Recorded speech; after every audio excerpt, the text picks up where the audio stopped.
Muy buenas cracks y bienvenidos a este nuevo vídeo. Hoy tenemos una entrevista especial con un auténtico crack de las matemáticas y sobre todo del trading algorítmico. Así que quédate conmigo hasta el final porque este vídeo va a traer mucha información de interés y sobre todo de valor. Empecemos.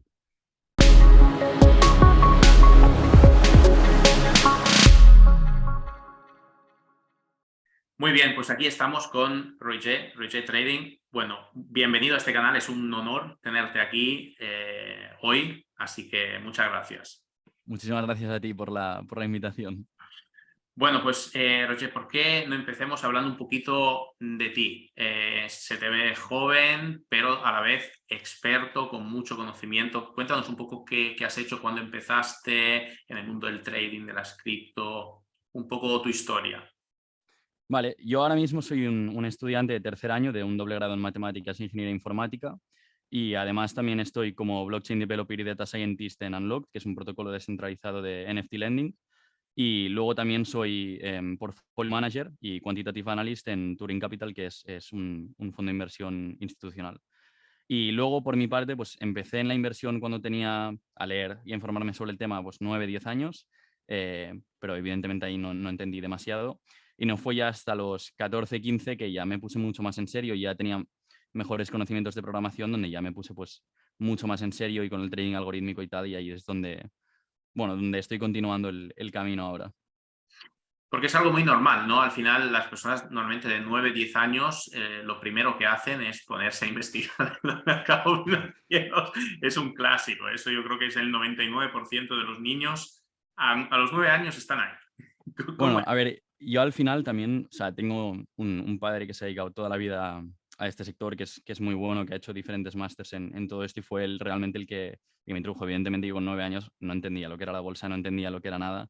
Y yo me acuerdo que esto sí me lo digo, el primer libro que leí estaba en pesetas. Y claro, yo soy de la generación euro, yo no me sé la conversión a la peseta y todavía me costaba más por eso. Entonces, tuve un conocimiento muy básico hasta que ya, pues sí que también como persona pues fui madurando y fui entendiendo el propósito de por qué nacían algunos productos, que eran los derivados y todo esto, y a partir de ahí pues ya pude tener mucha más tirada.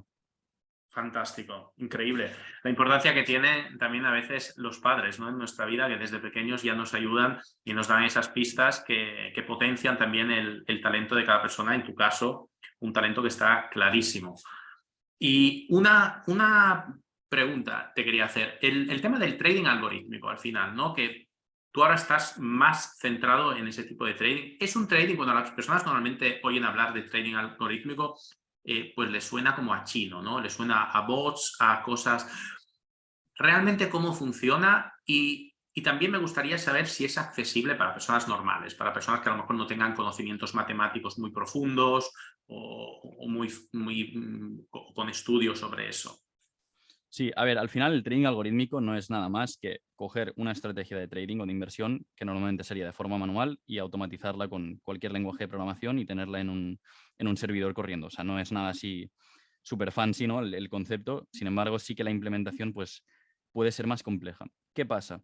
Y esto sí que es cierto para personas que se están iniciando en todo el tema del trading algorítmico, cada vez van saliendo más herramientas que facilitan mucho más la introducción a este mundo. Pues, por ejemplo, me parece que hay un programa que se llama Strategy Quant que te permite la creación de estrategias sin tener que saber programar. Tú le pones las condiciones como con un Strategy Wizard, tú le dices, pues, seleccionas el indicador, menor o mayor que esto, tal, y él mismo te hace la estrategia. Y luego, incluso si quieres, puedes exportar el código para diferentes plataformas.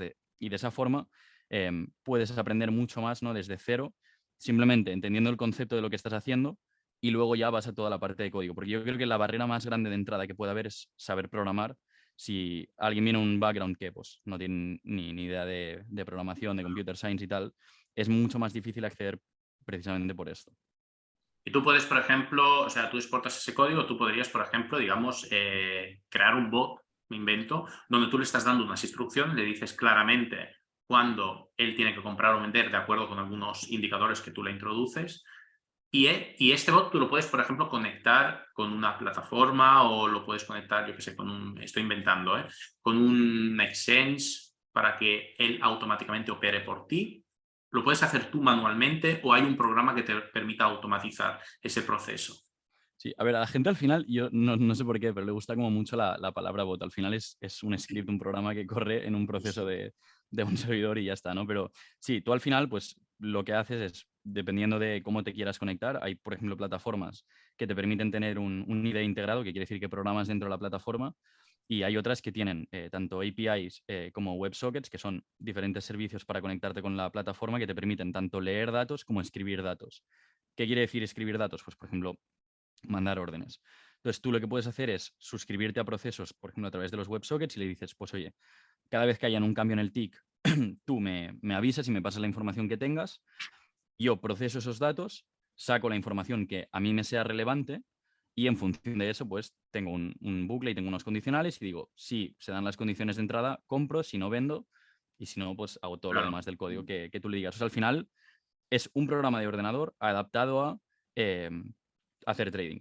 Quiero decir, no es nada así súper diferente de lo que son programas convencionales. Lo que sí, pues que hay que tener los conceptos muy claros, ¿no? Pues, por ejemplo, de el tema de multiprocessing, multithreading para la optimización del código. Por ejemplo, saber con qué exchanges operas, por ejemplo, es muy importante porque, por ejemplo, ayer estaba leyendo la documentación de FTX para un vídeo que voy a Sí. preparar, ¿no? Ellos te recomiendan que si coges un servidor virtual de Amazon Web Services, lo cojas en Tokio, porque vas a tener la latencia más pequeña. Pues para estrategias intradía eso es muy importante tenerlo en cuenta.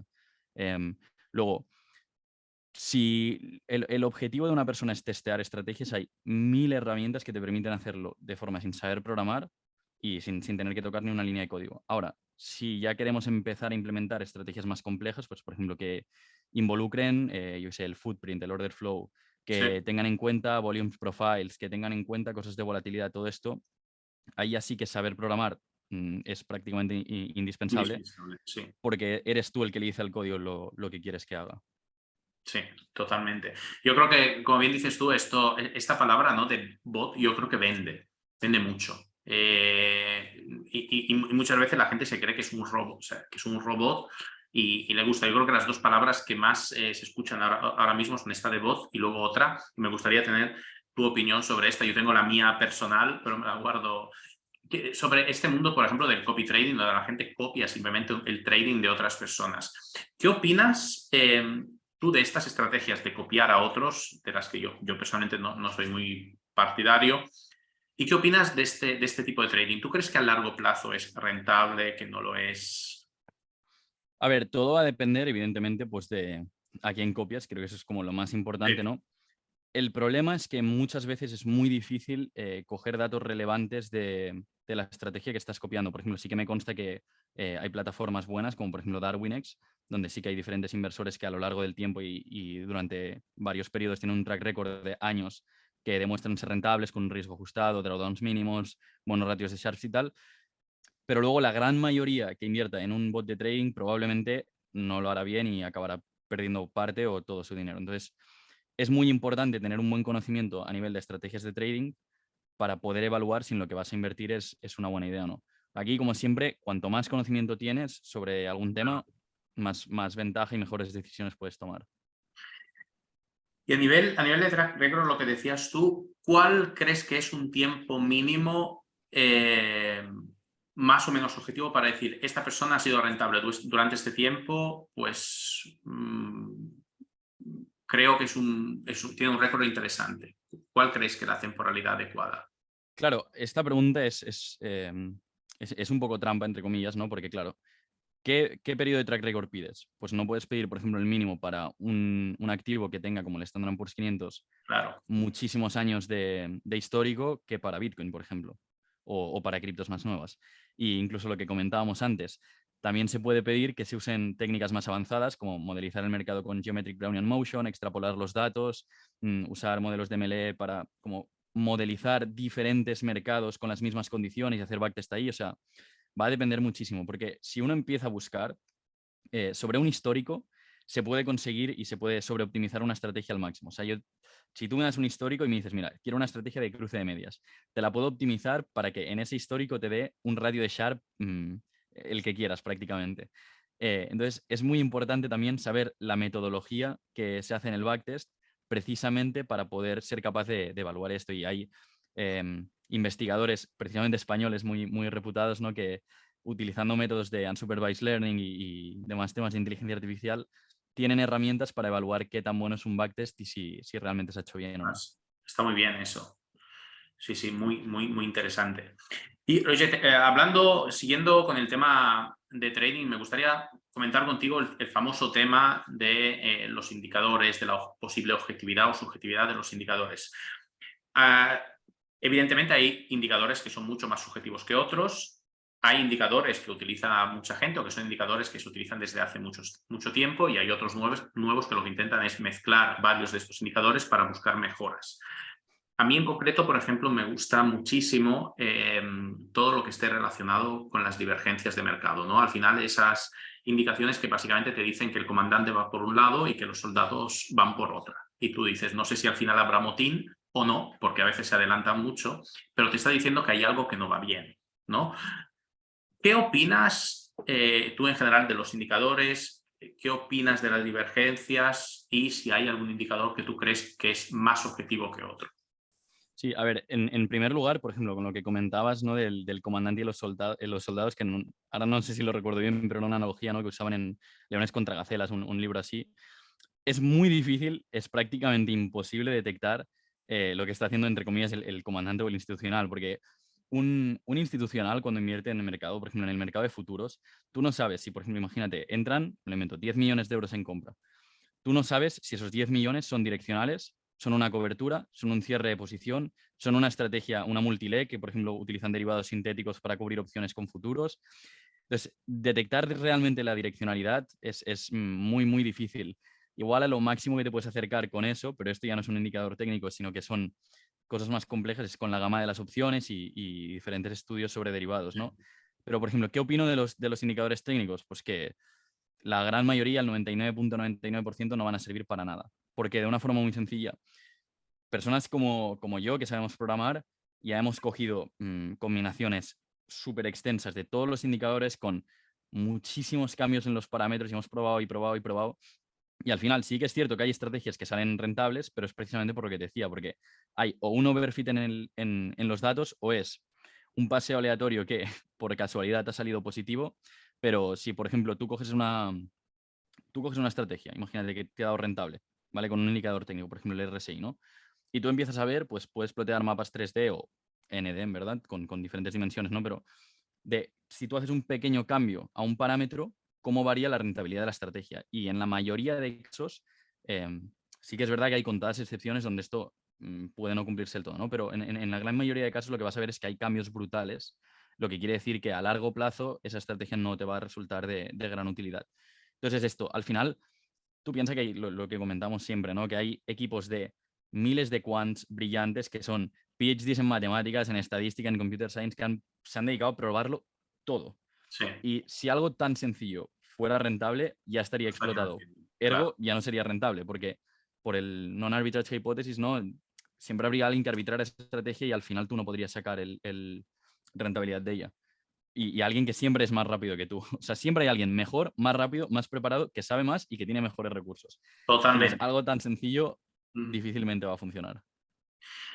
Y Roger, ¿algún indicador que tú consideres que sea dentro de la subjetividad que puedan tener los indicadores? Que para mí, ya desde mi punto de vista, la subjetividad tiene que ver también con esa parte del cerebro que tenemos los humanos y que nos distingue de los robots, que es la parte límbica, ¿no? La parte emocional, porque a veces hay indicadores matemáticos o hay estrategias matemáticas que te están diciendo, y que tú sabes perfectamente que es A, pero que tu cerebro por A o por B, o porque es un cerebro emotivo, pues no actúa como un robot. Entonces no sigue esta estrategia, pero la culpa es del cerebro humano, no es siempre de la estrategia en sí. ¿Y algún indicador que sea menos subjetivo que otros o en diferentes temporalidades? Claro, yo te diría, los menos subjetivos posibles son los que muestren a todo el mundo los mismos datos, ¿no? ¿Y qué quiere decir con esto? Pues si tú y yo ahora cogemos un sistema para operar con medias móviles, por ejemplo la SMA, ¿no? Tú puedes coger la de 14 periodos, yo puedo coger la de 16 o tú puedes coger la de 200 y yo la de 50, ¿no? Y ambos vamos a ver cosas totalmente diferentes en el gráfico. En cambio, hay diferentes indicadores que sí que son mucho más objetivos, como por ejemplo el VWAP, que es el Volume Weight Average Price. Mm. Esto nos sirve a nosotros para ver como una media, entre comillas, una media ponderada, y todo el mundo va a ver la misma media. Y de hecho hay muchas estrategias que se basan en calcular desviaciones estándar sobre este, porque sí que en ciertos reports de JP Morgan, Goldman Sachs, etcétera, se ve que ellos en ciertos puntos y en ciertos momentos pues sí que compran o venden cerca de estos puntos. Luego, perfiles de volumen, order flow, level 2, que es todo el tema de las órdenes limitadas en el book. Lo que pasa es que una vez cuando descubres esto, ¿no? Te parece que es, vamos, que has encontrado el santo grial, que ya lo tienes porque tienes todas las órdenes, no tienes las órdenes a mercado, las órdenes limitadas y el volume profile, ¿no? Que es donde ha habido volumen a nivel vertical. Y dices, ya lo tengo. Y a la que te empiezas a meter dentro, empiezas a ver el algoritmo de cruce de órdenes. Ostras, igual estas órdenes ya no indican direccionalidad, sino que indican cobertura, indican tal. Claro, Entonces, es muy difícil a nivel indicador encontrar algo objetivo. Entonces, lo que yo sí que creo que se pueden encontrar son ciertas ineficiencias dentro del mercado que duran un tiempo limitado, desde pueden ser minutos hasta años, que un inversor retail puede llegar a explotar. Sin embargo, sí que creo que si alguien se quiere plantear el tema de la inversión pues mucho más en serio, sí que 100% va a tener que tirar más hacia todo el tema de modelos matemáticos, estadística y todo esto. O sea, es prácticamente imposible sacar algo realmente bueno sin todo esto. totalmente. Pues muy interesante lo que comentas y de acuerdo un poco con esto que estamos comentando, gestión pasiva versus gestión activa, ¿no? Salió, no sé si fue Warren Buffett o bueno, o hubo algunos estudios también que comentaban justamente que la gestión pasiva al final siempre le gana o casi siempre le gana a la gestión activa, ¿no? Una persona que diga, bueno, pues yo me metí en el SP500, lo dejé ahí y simplemente el mercado lo dejé pasar, pues gestión súper pasiva y ahora esa persona está mucho más en más profit que una persona que haya estado comprando y vendiendo todo el tiempo, ¿no? ¿Qué opinas tú de esto? ¿No? Ayer salió también un tuit de Michael Berry donde decía que llevamos 10 años de gestión pasiva sobrevalorada.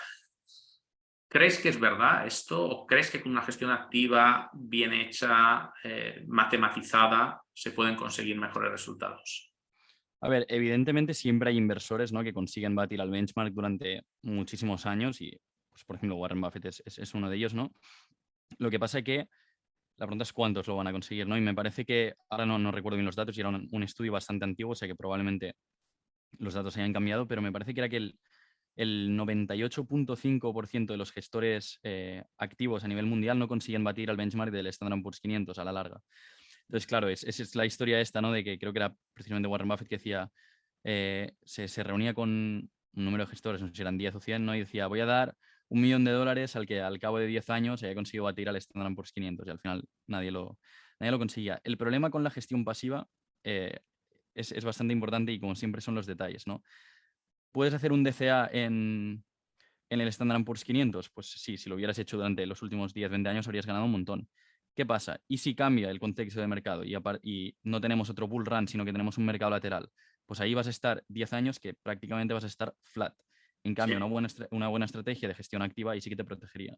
Y otro problema con la gestión pasiva es que mucha gente empieza a hacer DCA, que es dollar cost averaging, que es básicamente ir poniendo dinero periódicamente.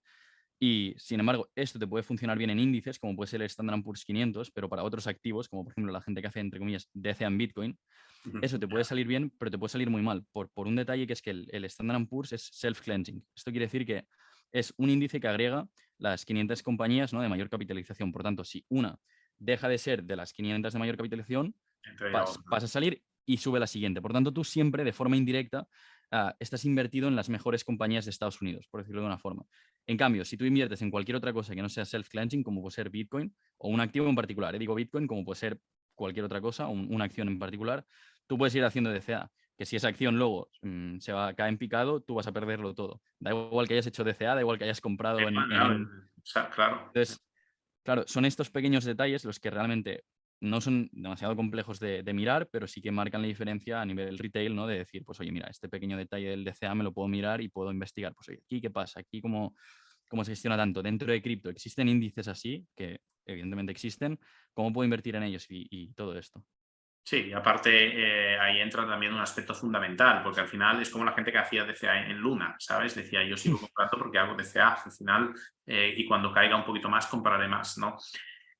Claro, ahí está también analizar el proyecto que hay detrás. Yo creo que, por ejemplo, en el mundo cripto, como bien dices tú, no hay un histórico tan grande, por un lado. Segundo, que en Bitcoin nunca ha vivido un periodo de recesión, porque al final nació en 2008, después de esa gran crisis, y luego no ha habido una crisis tan grande. Entonces tú no sabes cómo puede reaccionar ese activo frente a una crisis de mayor magnitud. Y luego, evidentemente, que es un mercado nuevo y que es un mercado muy especulativo donde hay cosas muy bonitas. Yo creo en el mundo cripto hay filosofías muy bonitas detrás, pero también hay muchísima manipulación, como en todos los mercados, y además con una capitalización baja, con lo cual es una manipulación aún más fuerte. Totalmente, sí, de acuerdo con todo lo que comentas. Sí, ¿no? Y justo para poner esto en datos, justo lo que dices, ¿no? Al final los mercados de criptomonedas, al no tener una regulación, todo el tema, pues por ejemplo, el que mire el level 2, el order book, ¿no? Pues esto, por ejemplo, con Bookmap se puede ver de forma gratuita. Si uno compara el order book que tiene, pues por ejemplo, el Standard Poor's 500 y el de Bitcoin, verá que hay muchísimas más órdenes cortas, entre comillas, que se llaman spoofing y diferentes técnicas de manipulación de precio a corto plazo que se pueden ver en criptomonedas porque no está regulado. En cambio, en mercados tradicionales, pues eso no se puede hacer. Claro, sí, es verdad. Y ese es otro tema que yo creo que está pendiente, ver realmente cómo se puede regular el mercado cripto, porque también tiene sus dificultades y qué es lo que pasará después, ¿no? En caso de que haya una regulación, cuáles van a ser las repercusiones de todo eso. Y hablando de regulación y de salvaje oeste, nos pasamos al mundo de EFI, que ahí sí que es un mundo, bueno, irregular, y es un mundo donde al final se está más o menos copiando el sistema tradicional, pero donde tú al final operas peer-to-peer y eres responsable de todo, de tu dinero, no tienes el soporte, ni ayuda al cliente, ni nadie. Hablando en concreto de un tema que, por ejemplo, en el canal tratamos mucho, que es el tema de la liquidez concentrada o de estrategias de lending, en fin, avanzadas de DeFi. ¿Qué opinas? Me gustaría saber tu opinión de la liquidez concentrada. Me gustaría saber si en la liquidez concentrada ves realmente que se aplica una game theory, por ejemplo en Uniswap, y cuál es tu opinión en general. A ver, al final, yo esto siempre lo digo, mi opinión cuenta poco. O sea que yo básicamente me ciño a los datos, ¿no? Y al final todo el research que yo he leído, yo estoy desarrollando estrategias para UniB3, para Turing, o sea que tampoco puedo dar demasiado detalle de esto, pero sí que voy a decir que para el inversor retail no suelen ser rentables versus el hold por una cosa muy sencilla, que es el tema del impermanent loss, temas de convexidad y tal, que son bastante más complejos. Y sí que hay que saber escoger muy bien las pools y hay que tener métricas de filtrado muy específicas para que realmente te compense y puedas ganar algo respecto a la cartera de hold. Ya te digo, en los estudios científicos cogían prácticamente todas las pools que había desde la apertura de UniB3, se ponían a estudiar, de hecho, diferentes market makers y tal descentralizados y concluían que a la larga o tienes una buena estrategia o no vas a ser rentable, incluso vas a hacer underperform a simplemente mantener los assets. Y todo esto viene porque los G3Ms, que son los Geometric Mean Market Makers, de los cuales los de producto constante son un subgrupo, ¿no? Tiene una fórmula bastante específica y esa fórmula da juego a muchísimas cosas de la liquidez real que tienes, la liquidez virtual, cómo esa se mueve en función del rango y todo esto, que dan lugar a dinámicas mucho más complejas de lo que puede parecer a priori. Entonces, sí, es lo mismo. Si aquí sí no se entiende muy bien a lo que se está jugando, el jugador acaba perdiendo. Sí, es verdad. Y además, a veces, como bien dices, parece muy fácil. Hay cada vez más gente, ¿no? que hace vídeos sobre liquidez concentrada. Yo creo que es un tema que empezó a explotar de cara a abril, mayo de este año, porque antes estábamos más con el DeFi. Yo creo que antes de la caída de Bitcoin todo el mundo se movía en el mundo DeFi 1.0, que al final era para mí un sistema totalmente insostenible desde el punto de vista matemático. Es decir, yo te estoy dando un token que es inflacionario como recompensa y la acción humana es coger ese token y venderlo, con lo cual la persona que tiene más capital lo primero que hace es ir a venderlo y ese token tiene una inflación que es mayor a la PR que yo te prometo. Yo recuerdo estar en PancakeSwap desde el principio y dices, no sé cómo lo hace la plataforma o cómo va la matemática aquí, pero gano cada vez más cake y tengo cada vez más dinero. Y cada vez menos dinero, ¿no? en dólares. ¿Cuál crees que puede ser una siguiente fase, una siguiente etapa en el mundo DeFi, ¿no? Hemos pasado de DeFi 1.0, tenemos ahora el tema de Uniswap, donde recibes un token que por lo menos no es nativo de la plataforma, sino que son los dos pares que estás aportando. ¿Crees que va a haber una evolución de algún tipo? Sí, a ver, yo creo que al final el mundo de DeFi ha venido para quedarse por unas cosas muy sencillas. Es que, uno, sí que es verdad que con ciertos fallos, ¿no? Pero abren mucho más el mundo de las finanzas a cualquier persona. Es decir, tú Sí, ahora mismo, desde cualquier parte del mundo, sin tener ningún tipo de credit score ni nada, puedes acceder a protocolos que te ofrecen productos que de otra forma en finanzas tradicionales no tendrías acceso, ¿no? Y luego también crean innovaciones que en el mundo tradicional pues no puedes tener acceso, como pueden ser, pues, por ejemplo, las flash loans, ¿no? Esto que si ahora voy a un banco, a la oficina de aquí del Banco Santander y les pido 1 millón de euros de préstamo, me van a decir que ni de broma, y menos si les digo que no voy a proveer ni colateral. no. En cambio, esto en DeFi, bajo condiciones específicas de devolver el dinero en el mismo bloque y todo esto, sí que se permite. Luego hay nuevos protocolos que introducen pues, un error que ha habido ahora. De hecho, hace pocas semanas tuvimos una semana negra, ¿no? En DeFi, que todo parecía que se hackeaba y todo caía. Es con la manipulación de oráculos. Precisamente mucha gente usaba Sí. flash loans para manipular oráculos. Pues ahora se están dando pues, protocolos de opciones Oracle Free, que son opciones perpetuas, por ejemplo, apalancándose en Uniswap V3. Entonces son cosas mucho más complejas, pero que proporcionan realmente una innovación. Entonces, mi opinión del DeFi, que esto ha venido para quedarse, que da oportunidades muy buenas si se tiene el conocimiento suficiente. Si no, esto pinta mal. Y luego, al final, Sí, tío. Sí. sí. Que sí, que pinta mal. Y yo no me río porque pienso, digo, yo creo que el 95% de las personas que están escuchando esta entrevista, creo que el 99,9% de algunos temas que se comentan le suenan a lo mejor a chino, ¿no? Yo, por ejemplo, conocí los flash loan en el máster que hice en blockchain y smart contract, ¿no? Pero si no llego a hacer ese máster, lógicamente no los conozco ni en broma. Y mucha gente no ha hecho esas formaciones, ni se ha metido a estudiar eso, simplemente opera en DeFi y esto le suena como si le estuvieras hablando de cosas, no sé, de Marte. A ver, al final lo bueno de Internet es que puedes acceder a toda esta información, pues precisamente sin necesitar educación superior, como podría ser un máster o una carrera o lo que sea, ¿no? Pues tienes 1000 artículos de Medium, tienes 1000 artículos en HackerNoon, en Twitter, en muchísimos sitios, incluso en YouTube tienes muchísimo contenido súper bueno.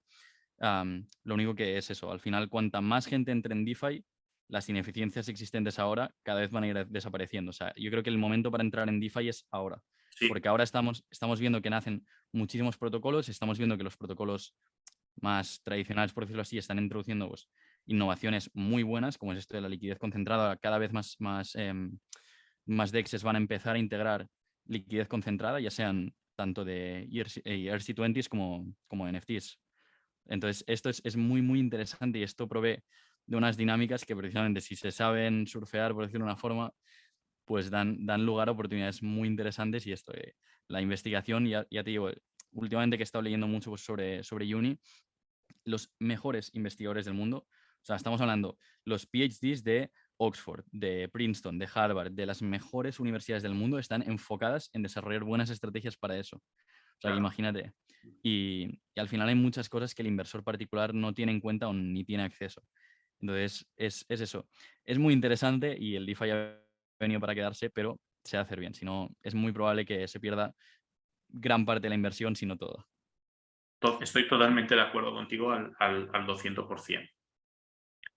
Y siguiendo, cambiando un poquito de tema, te quería hacer un par de preguntas más, una mucho más relacionada con el tema de la programación. Para una persona que no sepa nada de programación, por ejemplo, que quiera empezar o que quiera aprender su primer lenguaje de programación, creo que lo dijiste en otra entrevista y me gustó mucho la comparación, al final es como aprender un idioma, ¿no? Yo creo que tú sabes un idioma, luego sabes otro, y entonces cuando aprendes el cuarto, el quinto, ya es como que más fácil, ¿no? Porque ya te suena un poco lo que es la lógica que hay detrás. ¿Tú recomiendas algún lenguaje de programación para empezar, para aquella persona que no sepa nada? Sí, yo suelo recomendar Python por una razón muy sencilla. Python es un lenguaje que, a pesar de que tiene muchísimos fallos, te permite aprender y empezar a hacer cosas muy rápido. Entonces, yo lo que siempre recomiendo para alguien que no tiene ni idea de programación es no empezar pues leyendo libros, buscando tutoriales y tal, porque va a perder muchísimo tiempo, sino empezar haciendo un proyecto. Entonces, cuando tú empiezas a hacer un proyecto, pues, por ejemplo, puede ser un bot de trading súper sencillo, ¿no?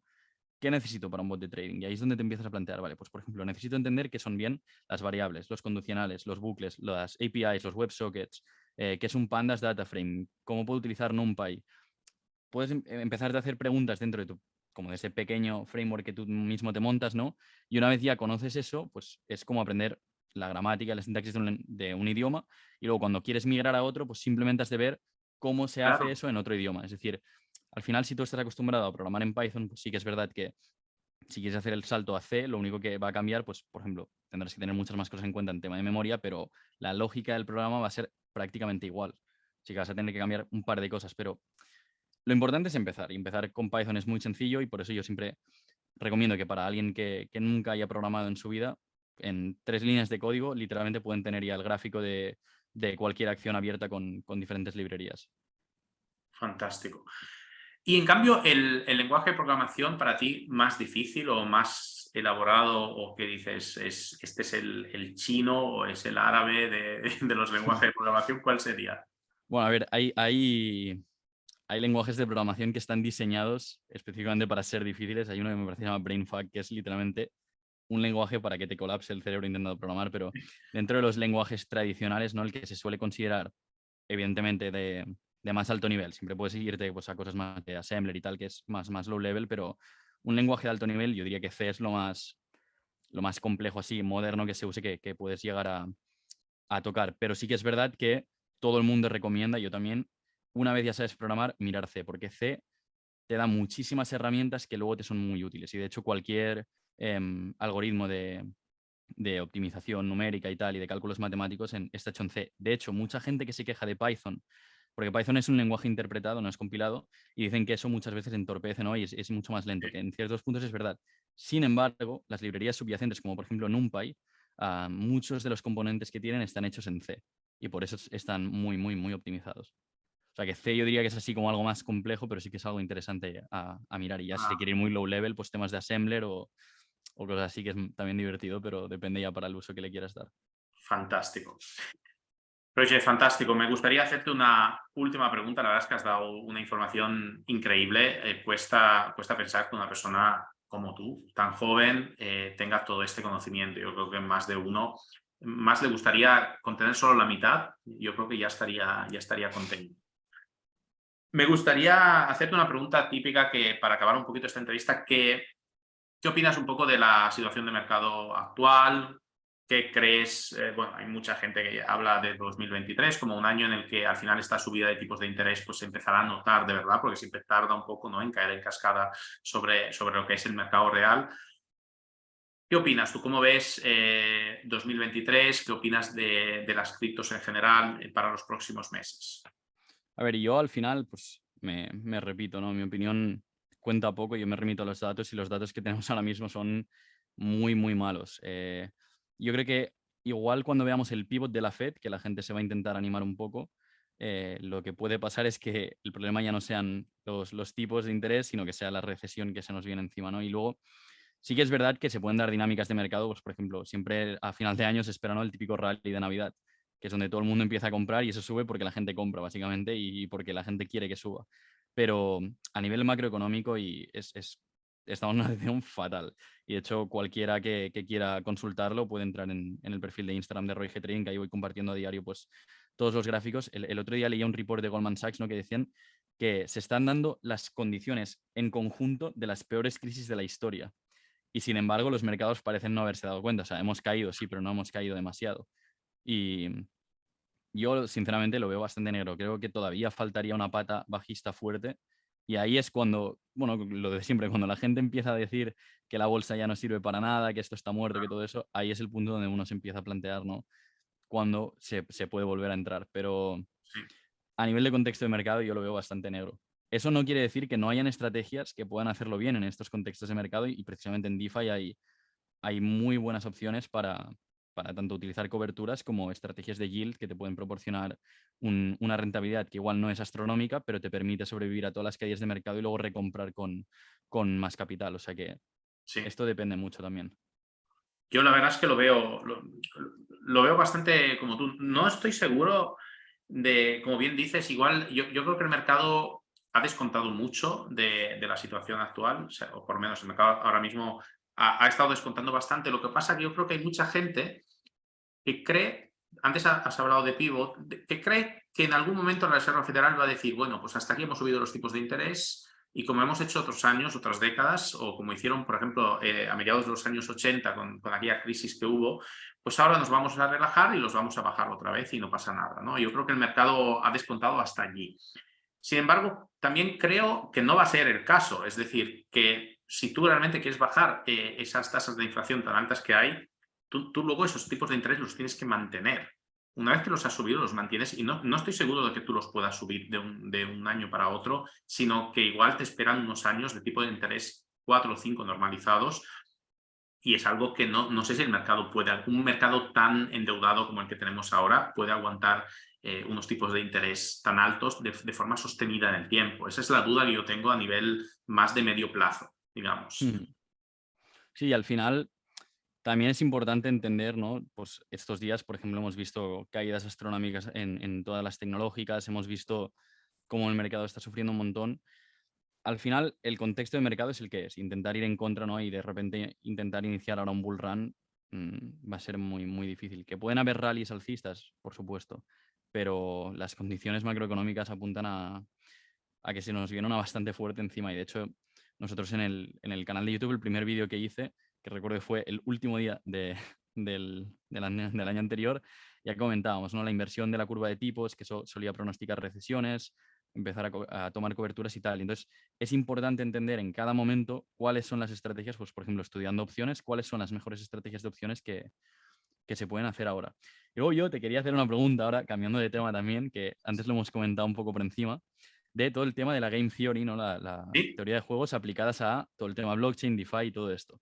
Entonces, si quieres hacer como un poco una introducción para alguien que no sepa y sí, sí, comentamos sí. un poco de todo esto, que creo que puede ser muy, muy interesante. Vale, pues, a ver, ¿hago yo la intro? ¿O la quieres hacer tú? Lo que quieras. No, te la lanzo yo, la teoría de Game Theory a un poco a nivel de lo que comentábamos antes, ¿no? De comportamiento humano y también aplicado a decir, yo el teoría a mí la teoría de la Game Theory, bueno, yo soy un gran apasionado del matemático John Nash, además es una película que siempre recomiendo, ¿no? Beautiful Mind es una de mis películas favoritas. Y tengo este concepto, ¿no? De cómo tú puedes ganar con un juego que no sea de suma cero, es decir, donde al final todo el mundo esté ganando algo. Y la duda que te quería, a ver, la pregunta que quería un poco hacer era, en un contexto, por ejemplo, de DeFi, de liquidez concentrada, a mí lo que me gusta es que tú estás haciendo una especie de trading, que es un juego de suma cero, es decir, para que tú ganes, otra persona tiene que perder ese dinero, de ahí no sales. Sin embargo, cuando tú estás aportando liquidez, en realidad tú estás haciendo algo, no es un juego del todo de suma cero, porque tú estás dando una liquidez al protocolo para que el protocolo a su vez exista, aunque la liquidez que tú des sea mínima. Y además recibes un token que no es un token nativo de la plataforma, sino que es un token, es el propio token que tú estás aportando ahí, con lo cual igual no tienes esa luego presión de venta que jodes a todo el resto de personas, como podría ser en un PancakeSwap o en un MDX o en varios de estos que había antes. Yo ahí es donde veo ese concepto de Game Theory. Lo que no sé es hasta qué punto todos los actores ganan de manera igual, porque eso no se da. ¿Tú qué opinas de este Yo tema? creo que es muy interesante. Para el que no lo sepa, al final el Game Theory es un campo de las matemáticas y realmente de la economía y bueno, es súper transversal, ¿no? Que estudia cómo diferentes agentes externos, ¿no? Pueden cooperar entre ellos o hacerse la puñeta y tirar por Sí. individual dependiendo de un sistema de incentivos o castigos, ¿no? Y en función del beneficio, pues se suelen hacer un tipo de matrices y tal, y ahí se encuentran pues, precisamente los equilibrios de Nash que comentabas, ¿no? Entonces yo creo que en Uni, en verdad, sí que hay una suma cero en tanto que en valor monetario. ¿Por qué? Me explico. Las fees que tú estás ganando al final cuando provees liquidez son una parte de la comisión de alguien que ha hecho un swap. Es decir, Sí. yo tengo la moneda 1 y quiero la moneda 2. Por tanto, para hacer el intercambio voy a la pool, las intercambio, pago una pequeña comisión que yo acepto que me es suficiente como para hacer ese intercambio y como liquidity provider, pues tú coges una parte de esa comisión, ¿no? ¿Qué pasa? Es un juego de suma cero en valor monetario, por esto, porque al final el dinero no sale de la nada, sale de alguien que lo paga y otra persona lo gana. Sin embargo, en concepción de valor, creo que no es un juego de suma cero. ¿Por qué? Porque si yo estoy aceptando que a mí me compensa más pagar esa comisión por tener la moneda 2, realmente yo estoy contento por mi parte y consigo ese valor, y tú por la tuya estás contento con proveer liquidez y evidentemente pues si te salen los números a partir del gas, de las gas fees que pagas, del rebalanceo de todo esto, el impermanent loss, etc., tú también consigues un valor, en este caso sí que es enteramente monetario, ¿no? Por el que los dos estamos satisfechos. Por tanto, este sistema nos insta a cooperar a los dos de una forma que sea beneficioso para ambos. ¿Qué pasa? Para el que no lo conozca, al final la teoría de juegos, ahora que hemos hablado de esto súper abstracto, o sea, se puede bajar a cosas tan mundanas como por qué no cruzas un semáforo en rojo o por qué conduces por la línea derecha de la carretera, ¿no? Al final es preguntarte, ¿qué pasa si yo ahora de repente me revelo? Pues, por ejemplo, esta rebelión dentro de los sistemas blockchain es algo inherente, ¿no?, al mecanismo de consenso, ya sea proof of stake o proof of work. Entonces, es algo que yo creo que en un futuro los libros que sean de Game Theory van a tener como mínimo un ejemplo o una referencia a todo el mundo de DeFi y a todo el tema de blockchain. Y al final esto, y esto te lo puedo decir de primera mano, desde estar dentro de un equipo que está desarrollando un protocolo descentralizado, ¿no?, el tema de incentivos y el tema de pensar en cómo diferentes agentes externos pueden interactuar con el protocolo es algo que se tiene muchísimo en cuenta, porque al final es un protocolo que va a ser totalmente autónomo. O sea, nosotros no vamos a tener prácticamente ningún control sobre el protocolo, sino que va a ser la propia gente la que interactúe con él. Por tanto, has de crear un sistema de incentivos donde a la gente le compense más interactuar de forma normal que no de forma fraudulenta. Entonces, es algo que es inherente, ¿no?, a todo el mundo este de Claro. DeFi, de cualquier protocolo que haya, es algo que hay de tener en cuenta. Y de hecho, a mí es lo que más me gusta esto de... Es un mundo, es tan transversal el mundo de la blockchain, ¿no? Tiene en cuenta mil cosas y es muy, muy entretenido. Y además, exactamente como dices, porque al final el incentivo es lo que de alguna manera marca hasta dónde puede durar o puede estar el equilibrio. Por ejemplo, yo siempre he sido muy crítico con todas las testnet, ¿no? Cuando dicen, no, Ropsten, por ejemplo, para testear lo de Ethereum. Para mí el gran problema que tienen las testnet, ¿no?, en el mundo blockchain es que es todo falso. Es decir, la testnet te dicen, bueno, funciona bien, o sea, tú puedes testear lo que es la tecnología, pero tú no tienes un incentivo para el hacker para demostrar que esa testnet es realmente válida, porque al final ningún hacker te va a atacar una testnet porque no hay un incentivo económico para él para hacerlo. Y en cambio una red canaria, por ejemplo, como puede ser Kusama, me gusta porque justamente dice, bueno, pues nosotros probamos la tecnología que vamos a implementar en Polkadot, pero sí que lo hacemos con un token, ¿no? Y ese token tiene un valor monetario, con lo cual las personas que van a hackear esto forman parte de ese juego. Sí, a ver, al final, pues por ejemplo, lo que suelen hacer los protocolos, ahora pues Ropsten está deprecated, ¿no? Ya no se puede usar, igual que Ringby y Koban, ¿no? Pero ahora está habiendo mucha batalla por Goerli, que es la testnet de Ethereum ahora mismo de Proof of Stake, ¿no? Y lo que pasa es que, claro, como tú bien dices, no hay un sistema de incentivos para los hackers en dinero real, por tanto, lo que se crea es desde dentro del propio protocolo, ¿no? Pues ya puedes hacer tanto auditorías de seguridad como programas de bug bounty, ¿no? Donde tú recompenses y digas, oye, mira, si tú encuentras pues, una vulnerabilidad que sea crítica, pues te pago X cantidad. Si haces tal, entonces así tú creas un incentivo desde cero y desde el propio protocolo, ¿no?, que incentiva a agentes externos, en este caso hackers o piratas informáticos, o como se le quiera llamar, ¿no?, a intentar romper el protocolo. Sí, Pero sí, al final, yo creo que lo que ha de quedar claro es que la blockchain en sí, el ecosistema blockchain, es teoría de juegos pura y dura. O sea, no hay mejor ejemplo que eso, porque ahí es donde literalmente nadie se conoce y las condiciones de cooperación o se dan por incentivos o todo el mundo va a ir a la suya. O sea, claro. Sí, sí, sí.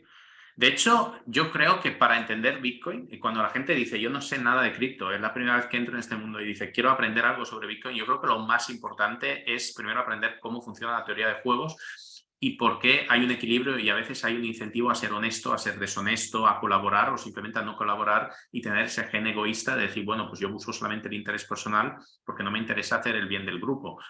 Y eso te ayuda a entender mucho mejor la descentralización, porque al final es... justo. Y al final entiendes, yo creo que a un nivel más profundo, ¿no? Porque al final Bitcoin, para que alguien si no sabe nada de criptos, Bitcoin no es nada más que un ledger, que quiere decir como una anotación de transacciones descentralizada. ¿Y por qué yo no hago una transacción y me transfiero todo el dinero a mí? Pues porque evidentemente van a haber otros agentes validadores que van a ver esa transacción y el coste que a mí me ha costado intentar engañar es no me mayor, compensa ¿no? al beneficio que podría tener. Entonces, por eso es algo que es inherente, ¿no?, a los mecanismos de consenso y sí que creo que es muy, muy, muy interesante y precisamente, pues, tú que estás en una institución como es esa, ¿no?, es algo fundamental a enseñar pues, a todos los alumnos. Creo que es algo que también es un pilar básico del mundo descentralizado. Es fantástico. Yo, de hecho, tú esto lo conocerás seguramente, yo soy un fan absoluto de un juego que parece súper fácil y de lo fácil que es tan complejo, ¿no? Que es Ultimatum Game y es un juego que hago muchísimo en clase, pero es que además se ha hecho en vivo, en la calle. Y te sorprendería, en España tú sales con 100 euros y vas a hacer el juego, te vas a una panadería, te vas a una peluquería, haces ese juego y tú sales siempre con dinero. Es alucinante, porque la gente... El otro nunca va a aceptar, casi nunca, el dinero de A, salvo que sea 50-50. Y dices, pero si antes no tenías nada, tío. Y dice, ya, pero no es justo. Y eso te da muchas explicaciones también sobre cómo razonamos los países más latinos, ¿no? Con esa parte más emocional donde te dices, si no me das 50-50, aunque yo antes tuviera cero, no lo acepto. Y es un comportamiento, tío, increíble de Game Theory que, te digo, a mí me gusta mucho porque yo creo que nos ayuda también la Game Theory a ser mejores personas y a construir mejores sociedades, desde luego. Y no sé si el cripto lo conseguirá con el tiempo, vamos a verlo. Seguro que sí. Bueno, y al final, ¿qué es esto? Que a alguien que incluso que no le interesen las criptos, que puede estar estudiando economía o empresa o lo que sea, para una simple negociación ya entra en juego la teoría de juegos. O sea que es algo Totalmente. muy, muy, muy importante y que aprenderlo seguro que te da herramientas, seas cripto pro o no, que te van a ayudar seguro. Fantástico. Pues, Roger, de verdad, muchísimas gracias por estar aquí con nosotros. Yo creo que a todas las personas que han visto, que van a ver esta entrevista, ser conscientes de que lo que nos ha contado hoy Roger es información de muchísima calidad y además yo creo que esto demuestra también las personas que tienen conocimientos reales, profundos sobre el mundo blockchain. Todo lo que nos ha dicho, todo lo que ha contado, yo creo que tiene un valor inmenso y desde luego yo creo que tienes un porvenir por delante que desde luego no está escrito, pero que puede ser increíble. Va a depender solamente de ti, pero desde luego empiezas con muy buenas capacidades y con un conocimiento maravilloso. De verdad, mil gracias por estar aquí, por venir y por dedicar tu tiempo, que sé que estás ocupadísimo. Bueno, muchísimas gracias a ti por la invitación y por tus palabras. Y yo al final, como todos, sigo aprendiendo, o sea, de verdad, cada día sigo aprendiendo, sigo buscando cosas nuevas. Y al final esto es lo chulo de este mundillo, que siempre puedes aprender algo nuevo. Así que muchísimas gracias, me lo pasas súper bien y cuando quieras hacemos una segunda parte. Fantástico. Oye, pues un abrazo muy grande. Muchas Venga, un gracias. abrazo.